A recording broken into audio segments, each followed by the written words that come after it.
عايزين الريلمي. طب اهو ادي الريلمي 12 برو بلس. الموبايل ده اتعمل عنه مراجعات كتير جدا جدا، واتقال قد ايه البروسيسور بتاعه قوي وقد ايه الكاميرات بتاعته تتقارن بالايفون 15 برو ماكس والاس 24 الترا، والموبايل ده اتقال عليه اساطير. فبصراحه قمت نازل كده زي الشاطر اشتريت الموبايل ده على حسابي تماما، عشان بصراحه حطيت نفسي مكانكم كده وعايز اتاكد هل المدح اللي الموبايل ده خده يستحقه فعلا ولا كل دي افوره لزوم الدعايه. فنزلت جبت الريلمي 12 برو بلس اهو، ده اللون الازرق، ولكن المفروض الراجل باعوا لي على انه الازرق، ولكن العلبه بصوا مجهده شويه، ولكن ما علينا.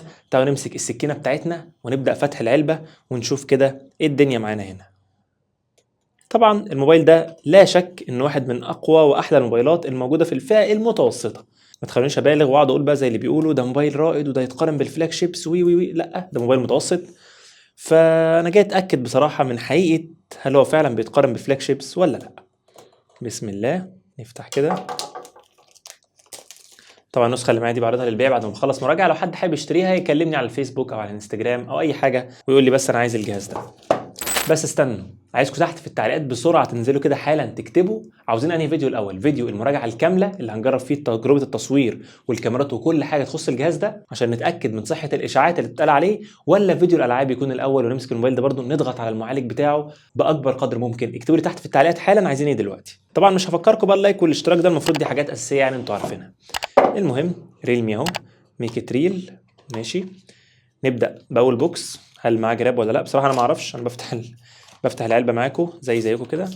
معانا جراب سيليكون شفاف. خلي بالكم شاومي بقت بتحط جرابات سودا، فيا ريت تقلدوها تحطوا لنا الجرابات السودا احلى من ده بيصفر. واضح ان البروز بتاع الكاميرات عملاق، الجراب عملاق من حته الكاميرات، ولكن خليه شويه كده لما نطلع الموبايل بتاعنا. وده البن بتاع الشرايح، كتاب تعليمات ملوش لازمه، كتاب تعليمات برضه ده بقى محدش بيقراه، الاولاني ملوش لازمه ده محدش بيقراه. ونيجي للعريس بتاعنا، خليه على جنب كده دلوقتي. نشوف معانا ايه تاني. معانا شاحن سوبر فوك اهو باين اعتقد كده 67 واط، شاحن صاروخي. متحمس برضه اجربه اشوف بيشحن الجهاز في قد ايه. وادي طبعا كابل الشحن نخليه برضه على جنب. تعالى لي بقى، تعالى لي هنا. اولا زي ما انتم شايفين مكتوب كده انه جاي بكاميرا بورتريه خاصه بالفلاج شيبس. عندك هنا الكاميرا البيروسكوب اللي بتعمل زوم لحد 3 اكس من المفروض من غير ما تخسر اي تفاصيل ولا اي كواليتي. وعندنا السنسور الرئيسي هنا اي ام اكس 890، ده فعلا سنسورز كان موجود في فلاج شيبس ولكن فلاج شيبس قديمه، مع كمان او اس او مثبت بصري. وعندنا المعالج المتوسط ولكن جديد من كوالكوم والسناب دراجون 7 اس جين 2، ده تقريبا بيوازي السناب دراجون 778 جي على ما اتذكر. يعني من الاخر معالج فئه متوسطه ولكن متوسطه محترمه شويه، مع شاشه كيرفد وبتردد او الفريش ريت 120 هرتز. طبعا الموبايل ده 5 جي. نقول كده بسم الله ونطلع الموبايل من الكيس.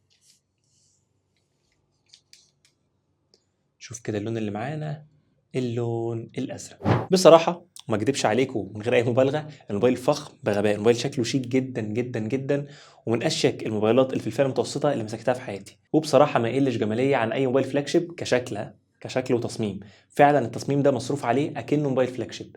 يعني لما تشوف موبايل متوسط بالتصميم ده وتيجي شركه زي ابل تنزل لك نفس التصميم لمده 5 6 سنين، فبصراحه عيب والله. طبعا اللي شارك في التصميم هنا شركه رولكس الشهيره بتاعت الساعات. فمن الاخر هتمسك موبايل فعلا فخم، موبايل فعلا يا جدعان مسكته فخمه فخمه بغباء. يعني مش قادر اوصف لك قد ايه المنظر فخم، والجلد هنا مع شريط اللي اكنه شبه السوسته ده ولكنه مش سوسته على حاجه، خط كده جولد مكمل حوالين الكاميرات كمان جولد كمان. والكاميرات الرئيسيه طبعا هم 3 كاميرات بس، الرابعه دي مصمطه ولكن لزوم الشكل يعني. لا بصراحه التصميم هنا 20 من 10، ده مش 10، ده حرام اقول 10 من 10 مقارنه بموبايلات تانية. ولكن من الجناب ملمس البلاستيك باين، الموبايل وزنه خفيف. بس من الظهر بصراحة يعني أنا عايز أقفل الفيديو دلوقتي وأقعد أتفرج على الظهر. ولكن ده مش بس موضوعنا. تعالوا بسم الله كده إيه نشيل الاستيكر ده، مش عاملين لنا أي حاجة نشيل منها الاستيكر. ماشي نشيله من هنا بسم الله. بسم الله. اللحظة المفضلة لقلبي لحظة إزالة استيكر الشاشة. بسم الله. شغل زر الباور. ادي الشعر بتاع ريلمي ماشي فتح بسرعة غير الموبايل الشاومي اللي لسه مجربينه من فتره غلبني على ما فتح. ماشي هعمل اعدادي سريعا كده وارجع لكم. وادي اخيرا وصلنا للريلمي يو اي، الواجهه بتاعت ريلمي. ندوس جيت ستارتد وبسم الله نبدا كده ايه لفه سريعه. ما شاء الله الشاشه دي يعني بصراحه جايب الموبايل ومتحفز له، ولكن في حاجات كده الواحد لازم قدامها يسكت ويعني ايه يمدح في صمت. الموبايل فعلا شاشته ممتازه جدا، شاشه جميله يعني تحببك كده انك تتفرج عليها. مش شاشه وحشه على الاطلاق ولا رخيصه، شاشه جميله قوي، الوانها ممتازه ساتيوريتد كده ومشبعه قوي. ولكن تعالوا كده نخش نتاكد من الريفريش ريت انه متفعل ولا لا، عشان برضو ما نظلمش تجربه الموبايل. الريفريش ريت معمول اوتو، ممكن ستاندرد او هاي. لا خلينا على الهاي كده عشان ايه، ناخد اعلى تجربه من الجهاز. سوفت وير خفيف جدا. السوفت وير عامه بتاع ريلمي معروف انه واحد من اخف واسهل السوفت ويرز اللي ممكن تتعامل معاها. الموبايل بيجي لك باندرويد 14، احدث اندرويد موجود زي ما انت شايف، احدث اندرويد مع شاشه ولا اروع، مع ريفريش ريت او حساسيه للشاشه 120 هرتز. فبصراحه التجربه حتى الان كويسه، مش انعم حاجه يعني. الانيميشنز برضو تقيله قوي هنا، هتحتاج تبطئ شويه الانيميشنز، لان زي ما انتم شايفين بصوا لما بطلع، بصوا في بطء كده على ما بطلع من الابلكيشن الواحد. نخش على الفيس كده برضو نطلع منه، بصوا في بطء شويه من طلوع الابلكيشنز. طبعا ده بسبب الانيميشنز، ممكن تخش تقللها عادي من الديفلوبرز اوبشنز او خيارات المطورين، ولكن مش ده موضوعنا دلوقتي. كسلاسه طبعا الجهاز اول ما تفتحه من العلبه سلس جدا معاك. وعلى فكره في موبايلات بتعلق مني من اول ما بفتح العلبه عادي جدا. وهنا نجرب برضو البصمه، تجربه سريعه كده. طبعا في الفيديو ده احنا بندي زي ما قلنا انطباعات اوليه سريعه عن الجهاز. التجربه الفعليه والتجربه العميقه بقى مع الجهاز هتكون في فيديو المراجعه الكامل او فيديو الالعاب. اكتبوا لي تحت في التعليقات زي ما قلت لكم عايزين انهي الاول. نجرب كده البصمه. غلطه. لا ممكن كانت ايدي عرقانه ولا حاجه في المره الاولى دي. البصمه حلوه، تجربه البصمه هنا كويسه. نجرب برضو الكاميرات، تجربه سريعه كده، سريعه من على الوش كده، نشوف فعلا دي كاميرا فلاج شيب ولا ايه. وبالمناسبه ده الاس 23 الترا اللي هنقارن الكاميرا بتاعته بالكاميرا بتاعت البني ادم ده عشان نتاكد هل هو فعلا يتقارن بفلاج شيبس ولا لا. نديله كده صوره بالجهاز كصور استوديو كده وانطباعات اوليه سريعه. الكاميرا السيلفي الصور اللي طالعه منها مهزوزه سنه، مش اعلى تفاصيل ممكنه. والكاميرا الخلفيه اتش دي ار لاسع هنا اهو، لما عملت 6 اكس زوم هنا مش باين اصلا حاجه.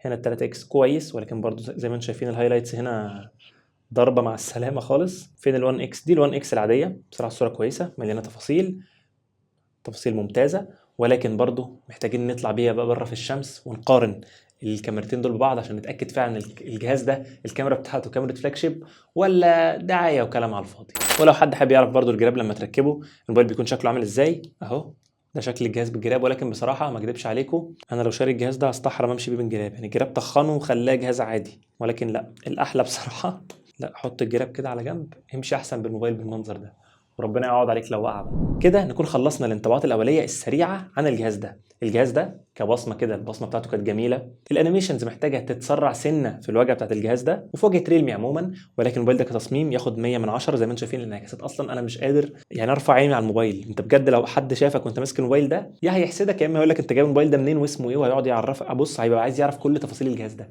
الجهاز ده فعلا تصميمه بيسرق العين. اما الكاميرات فلسه بقى دي محتاج اجربها مع نفسي كده على رواقه، وانزل لكم فيديو ان شاء الله مراجعه شامل لكل حاجه تخص الجهاز ده. اكتبوا لي تحت في التعليقات عايزين الاول زي ما قلت لكم. وبس كده وصلنا لنهايه الفيديو. انا عمر من قناه اوبي تك، واشوفكم فيديو جديد. سلام.